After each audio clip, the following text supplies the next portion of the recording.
Isso mesmo, Rafael. Volta hoje a pauta do STF, do Supremo Tribunal Federal, a discussão a respeito do marco temporal. Mas ele também volta em outro ambiente, tentando transformar o que naturalmente tem caminhado para o fim dessa ameaça aos povos indígenas no STF, no âmbito do Judiciário.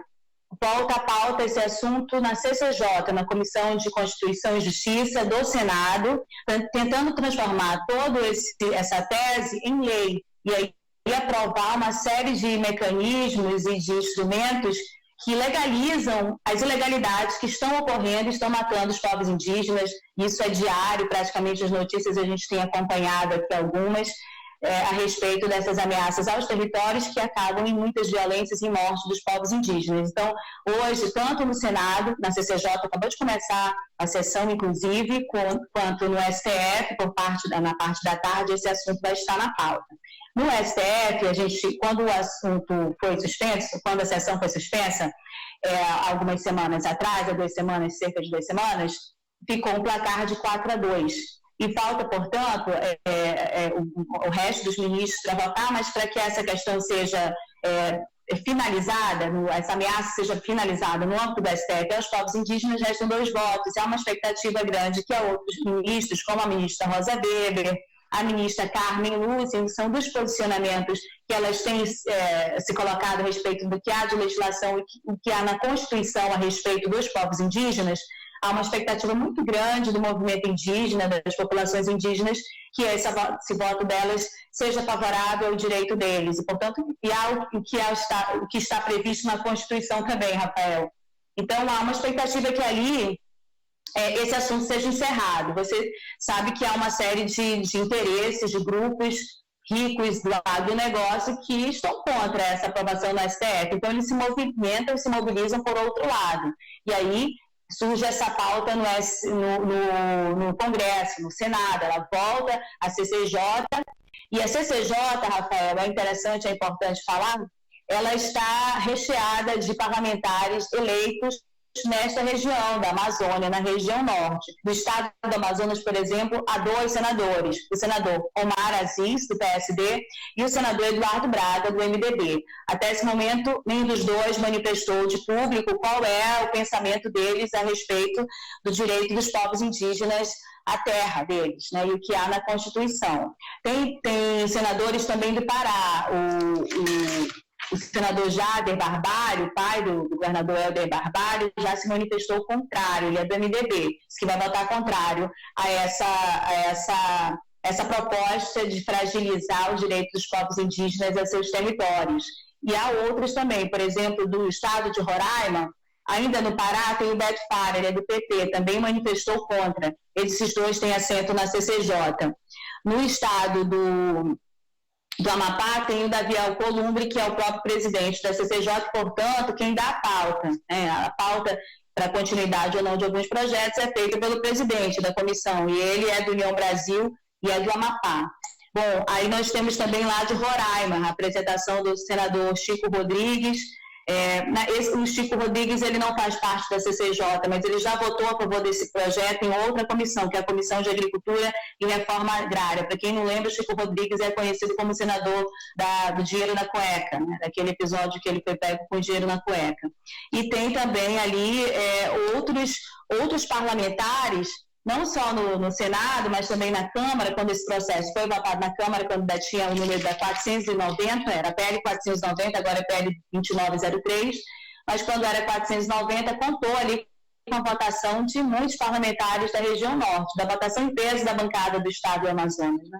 Naquela ocasião, só quem votou contra foi o deputado Sidney Leite, o deputado Amon e o Saulo Viana se absteve. A Átila Lins foi contra, votou com o governo, né? São 3 nomes que foram lidos ali, Amon, Átila e também o Sidney, que são contados ali na base. Mas há parlamentares que estão na base do Republicanos, por exemplo, o senador Messias de Jesus, de Roraima, que está na CCJ.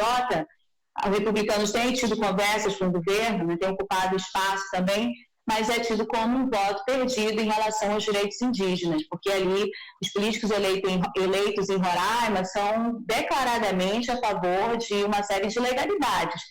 do garimpo, terra indígena e tudo mais. Eu não estou falando aqui nada que seja surpresa, porque eles próprios se posicionam assim, que pese algumas vezes de tentarem fazer parte de comissões de frente indígena, que foi muito rechaçado pelas lideranças e a Organização Indígena de Roraima, né? Em especial o Conselho Indígena de Roraima.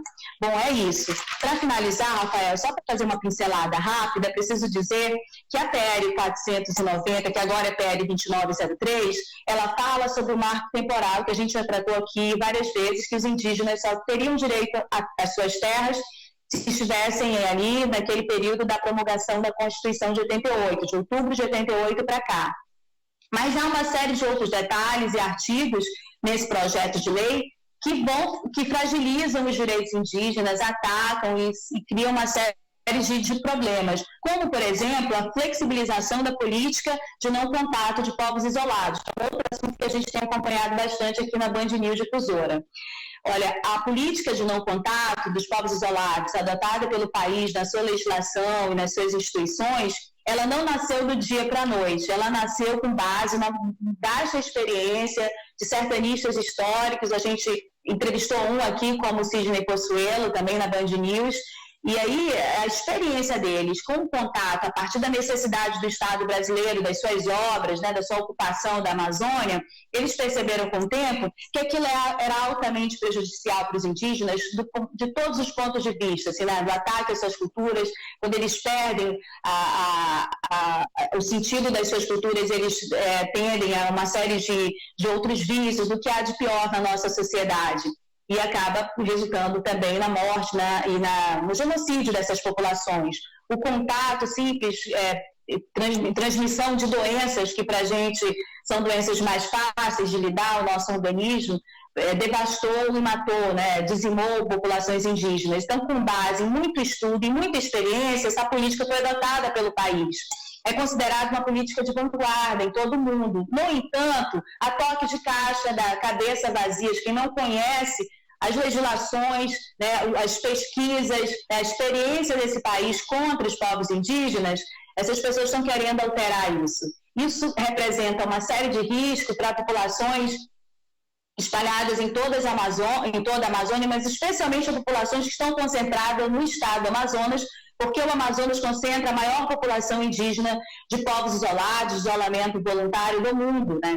Tem o Vale do Javari, que é um destaque, que é uma terra demarcada, mas mesmo sendo demarcada, essa flexibilização representa risco para essas populações, que já estão em risco mesmo com a legislação, já sofrem uma série de ataques e invasões, e o Estado tem fragilizado essa sua obrigação de protegê-los. Mas há indígenas, por exemplo, no sul do Amazonas, que foram identificados por funcionários da FUNAI, que até hoje não estão devidamente protegidos, como Mamoriá Grande, como a terra indígena Jacareúba, Cacauixi, há em Roraima, há no Pará, então há uma série de outras realidades.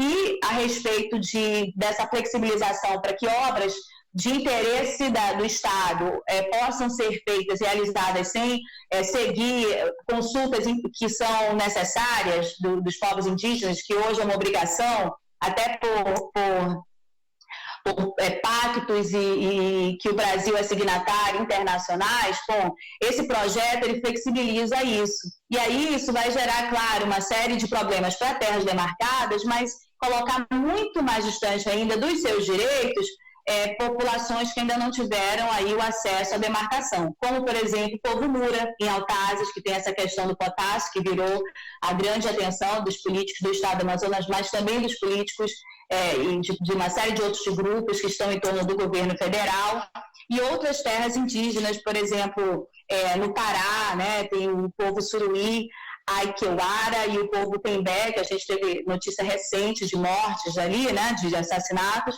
mas eles também vivem sob essas ameaças e ainda lutam há décadas pelo direito da demarcação das suas terras. Muito bem. Rosiane Carvalho, então, com a nossa coluna de política, seguiremos acompanhando o dia de hoje, então, nessas discussões aí do marco temporal e informações, claro, traremos aqui na nossa coluna de política com a jornalista Rosiane Carvalho. Obrigado, Rosiane, pela coluna de hoje. Até a próxima. Até a próxima.